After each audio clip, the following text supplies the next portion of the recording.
여러분, 소프트웨어 개발의 판도가 완전히 뒤바뀌고 있습니다. 그 중심에 정말 흥미로운 개념이 하나 있는데요. 바로 바이브 코딩입니다. 오늘 이 혁명적인 변화에 대해 한번 제대로 파헤쳐 보겠습니다. 혹시 소프트웨어 만드는 거 너무 느리고 복잡하다 이런 생각해 보신 적 없으세요? 아마 개발자라면 누구나 한 번쯤은 공감할 거예요. 그렇죠? 근데 만약에요. 이 모든 과정을 진짜 말도 안 되게 단축할 수 있다면 어떨까요? 이건 뭐 거의 게임 체인저 아닐까요? 자, 그래서 오늘 우리가 살펴볼 내용은 이렇습니다. 먼저 도대체 바이브 코딩이 뭔지 그 정체부터 알아볼 거고요. 그리고 어떻게 아이디어가 순식간에 제품으로 탄생하는지 그 엄청난 속도의 비밀도 파헤쳐 볼 겁니다. 물론 빛이 있으면 그림자도 있겠죠? 어떤 위험이 따르는지, 그리고 결국 우리가 나아가야 할 하이브리드 미래는 어떤 모습일지 차근차근 짚어보겠습니다. 네, 첫 번째 섹션입니다. 바이브 코딩이란 대체 뭘까요? 부제를 한번 보세요. 트윗에서 사전에 오르기까지 단 3개월. 아니, 이 말이 되나요? 트윗 하나에서 시작된 말이 딱 석 달 만에 사전에 등재될 정도로 정말 어마어마한 속도로 퍼져나간 개념이라는 거죠. 자, 바이브 코딩의 핵심은 의외로 간단합니다. 뭐냐면요. 개발자가 더 이상 코드를 한 줄 한 줄 힘들게 치는 게 아니에요. 대신 AI한테 그냥 말하는 거죠. 야, 이런 기능 좀 만들어줘 하고요. 비유하자면 건축가가 직접 벽돌을 나르는 게 아니라 로봇 건설팀한테 자, 설계도는 이렇고 이런 느낌으로 지어줘 라고 지시하는 거랑 똑같아요. 개발자의 역할이 코드를 짜는 구현가에서 AI를 이끄는 가이드로 바뀌는 정말 패러다임의 전환인 거죠. 이 바이브 코딩이라는 말을 처음 쓴 사람이 바로 저명한 AI 연구원 안드레이 카팟인데요. 그가 한 말이 정말 기가 막힙니다. 바이브에 완전히 몸을 맡기고 코드가 존재한다는 사실조차 잊어버려라. 와.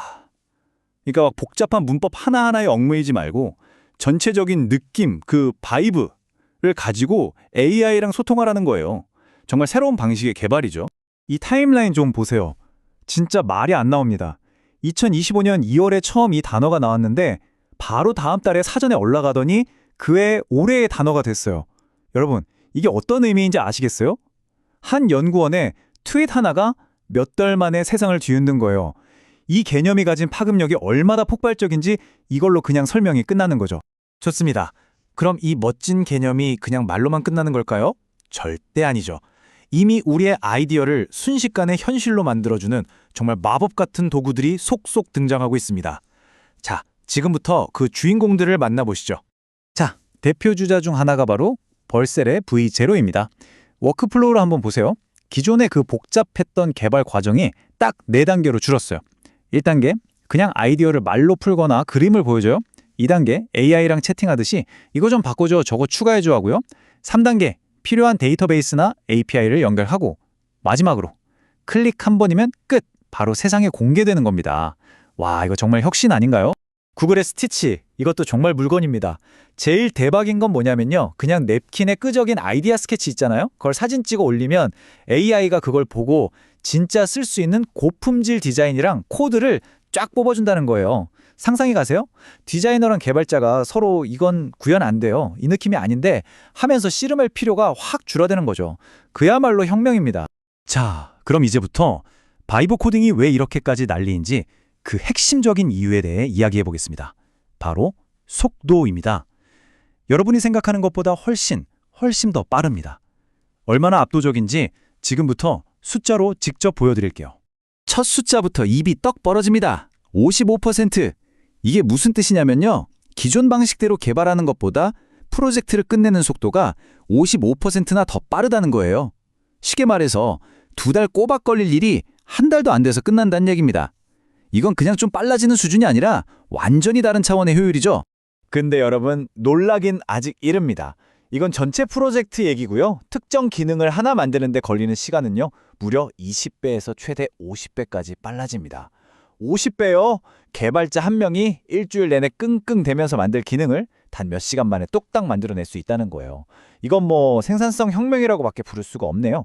그리고 에이, 그래도 아직은 먼 미래 얘기겠지 라고 생각하신다면 이 숫자를 보셔야 합니다. 전 세계에서 가장 잘 나가는 스타트업들이 모이는 곳 바로 Y 컴비네이터 있잖아요. 거기 2025년 겨울 기수 스타트업 4곳 중 한 곳이 코드의 95%를 AI가 생성한 걸로 만들었대요.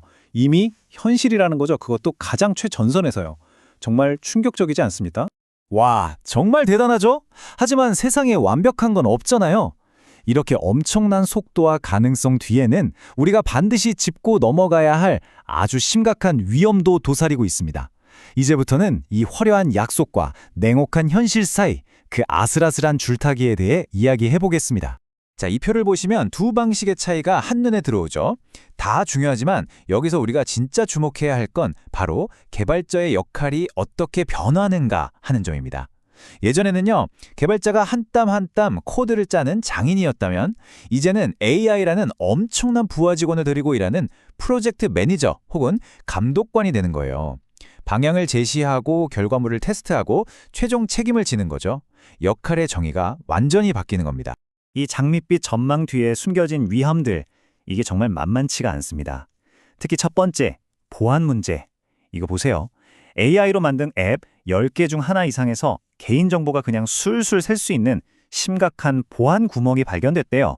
속도가 아무리 중요해도 우리 정보를 지키는 것보다 중요할 순 없잖아요.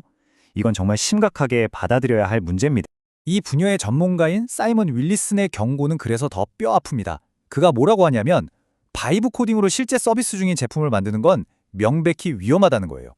왜냐하면 소프트웨어 엔지니어의 진짜 중요한 일은 사실 새로운 걸 만드는 것보다 기존 시스템을 계속 고치고 발전시키는 거거든요. 근데 AI가 만든 내가 잘 이해하지도 못하는 코드를 어떻게 유지보수하겠어요? 그 기본 코드의 품질과 이해도가 핵심인데 말이죠. 자, 그럼 어쩌라는 걸까요? 바이브 코딩 쓰지 말라는 걸까요? 아닙니다. 해답은 둘 중 하나를 선택하는 게 아니에요. 미래는 이거냐 저거냐의 문제가 아니라 이것과 저것을 모두 끌어안는 데 있습니다. 바로 하이브리드 접근법. 이 둘을 아주 현명하게 조합해서 쓰는 지혜가 필요한 거죠. 바로 이 슬라이드가 오늘 이야기의 핵심이라고 할 수 있겠습니다. 그럼 언제 뭘 써야 하느냐? 아주 명확해요. 아이디어가 괜찮은지 빨리 테스트해보는 프로토타입이나 우리 회사 내부에서만 쓰는 간단한 툴을 만들 땐 바이브 코딩으로 속도를 내는 게 맞죠. 하지만 은행 시스템이나 의료기기처럼 보안이 생명이고 절대 오류가 나면 안 되는 중요한 시스템은요. 당연히 전통적인 방식으로 꼼꼼하게 만들어야 합니다. 상황에 맞게 올바른 도구를 선택하는 것. 이게 중요합니다. 결국 앞으로 개발자에게 가장 중요한 능력은 코딩 실력 그 자체가 아닐지도 모릅니다. 바로 이거예요. 언제 속도를 내고 언제 브레이크를 밟으며 꼼꼼히 가야 하는가를 아는 판단력.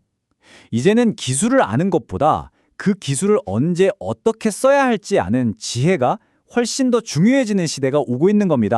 그러니까 개발자의 역할이 진화하는 거죠. 과거에는 모든 악보를 직접 쓰는 작곡가였다면 이제는 AI라는 거대한 오케스트라를 지휘하는 마에스트로가 되는 겁니다.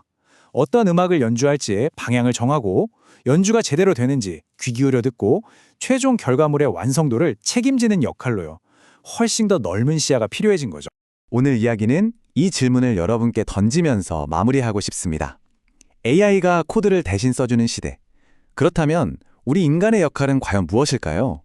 어쩌면 이제 우리의 가치는 코드를 얼마나 완벽하게 짜느냐가 아니라 어떤 위대한 질문을 던지는지, 어떤 올바른 방향을 제시하는지, 그리고 그 결과에 대해 온전히 책임을 지는 그 자세에 있는 건 아닐까요? 한번 깊이 생각해 볼 문제인 것 같습니다.